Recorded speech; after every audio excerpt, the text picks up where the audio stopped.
Hello everyone. Myself Rashmi Arora, Assistant Professor, Pharmacology, Chameli Devi Institute of Pharmacy, Indore, welcomes you all on the YouTube channel of Chameli Devi Institute of Pharmacy. Today, we will discuss the action potential and the neuromuscular junction. This presentation serves the purpose of knowing action potential curve, neuromuscular junction, anatomical features of neuromuscular junction, sequential changes at the neuromuscular junction, neurotransmitter release or the neurotransmission at the neuromuscular junction, and the molecular events that occur inside the skeletal muscle cell in response to the stimulus of sarcolemma. The action potential curve, it generates after attaining the threshold level. Minus 19 millivolt is the resting membrane potential. Beyond that, the action potential generates. As soon as the action potential generated, the opening of voltage gated sodium ion channels takes place, which means it causes the depolarization. Depolarization basically means the contraction phase. This depolarization phase attains the peak action potential of plus 35 millivolts. After that, the membrane observes the repolarization, means the closure of sodium ion channels along with the opening of potassium ion voltage gated channels. As soon as this repolarization phase gets extended up, or you can say that if the channels of potassium remains open after the potential reaches the resting level, that is minus 90 millivolt, then it is called the stage of hyperpolarization. However, action potential curve has four phases starting from 0 to 4. Phase 0, that is the rapid depolarization, in which the rapid sodium ion influx occurs through the opening of fast sodium ion channels, followed by phase 1, which is early repolarization phase, and the potassium ions channels start open up, means the potassium ion channels, they travel from the intracellular fluid to the extracellular fluid. Then comes the phase 2, that is very important phase, that is plateau phase. It is also called the maintenance of depolarization phase. In this phase, influx of calcium ions through the L-type calcium ion channels occurs under the influence of intracellular high level of sodium ion channels, which occurs at the rapid depolarization phase. Sodium ion channel opening as well as the calcium ion channel opening both causes the contraction. That is why the plateau phase maintains the depolarization phase. This phase is followed by the phase 3, which is called the final repolarization phase. In this, the calcium ion channels as well as the sodium ion channels, they get completely closed, and there is only the efflux of potassium ions from intracellular fluid to the extracellular fluid. The whole membrane gets repolarized at the minus 90 millivolt of membrane potential, and it is followed by resting membrane potential.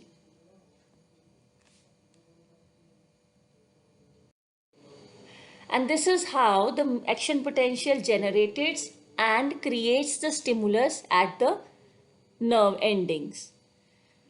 But now coming down to the neuromuscular junction basically, it is a synaptic cleft or a synapse between a motor neuron and the muscle fiber. Motor neurons are basically the nerves which innervate the muscle fiber and transmits the information gained from the spinal cord or the brain to the muscle cell. Motor unit is basically a single motor neuron, and the muscle fiber, it as the axon. We all know that axon has a myelinated sheath. When the axon approaches to the muscle, it gets divided into terminal branches and loses its myelin sheath. Each of the axon terminal, it forms a special junction In this junction, all the content of the vesicles gets dropped down, and this neurotransmitter is read up as a signal or as a end point to determine which type of function is going to happen after the neurotransmitter release. This is the excellent example of communication between the neurons and the muscles. How this hammer is acting like a stimulus. As soon as the hammer is hit to the knee, then the sensory receptor present on the knee muscles, they take up the message of hitting or sensation to the spinal cord dorsal part, and there this message gets interpreted, and the interpreted message then returned to the muscle fiber in the form of motor neurons, and thereby conveys the person to extend its flexor muscles. Now the anatomical features of neuromuscular junction are basically the axon terminal, which is the end part of the axon. It is a knob-like structure, and at the bottom of this, which fits to the shallow depression, that is muscle fiber. This axon terminal contains large number of small colorful balls. These balls are vesicles. As soon as the vesicles gets closer to the membrane, they get fused with the membrane and releases all the content on the muscle fiber. Now the sequential changes at neuromuscular junction. In the first part, action potential has been generated. It is arriving from the presynaptical terminal and causes the calcium ions to open up. As soon as the calcium ions gets open up, the intracellular calcium ion level increases, and it causes the release of neurotransmitter acetylcholine into the synaptic cleft, because as soon as the calcium ion goes inside the axonal membrane, it pushes the synaptical vesicles, which stores the neurotransmitter, towards the membrane. When this vesicle touches the membrane, it gets fused with the membrane and vomit out all the content in the form of neurotransmitter into the synaptic cleft. Here the neurotransmitter is acetylcholine. Acetylcholine travels across the synaptic cleft to the postsynaptic membrane, where the nicotinic and muscarinic receptors are present to accept the acetylcholine, and here the acetylcholine binds and further exerts its action. This is the whole neurotransmission presentation, that how from the axon terminal of the motor neuron the action potential generated, and it causes the opening of calcium ions, and these calcium ion pushes the vesicles towards the membrane and releases the acetylcholine thereby acting on the respective receptors present on the membrane of the muscle, which is called muscle end plate. Excess of the acetylcholine gets hydrolyzed with the presence of acetylcholine esterase, or reuptake by the vesicles, which again gets stored into the vesicles with the help of reuptake receptors. Now we will see what happens after the action potential gets propagated from the motor neuron to the muscle end plate. In this information, we will see that action is generated after the transmitter release at the muscle end plate. This is how, when the action potential gets propagated from axon terminal to the muscle end plate, acetylcholine gets released. The basic nature of acetylcholine is to create contraction by increasing the calcium ion influx.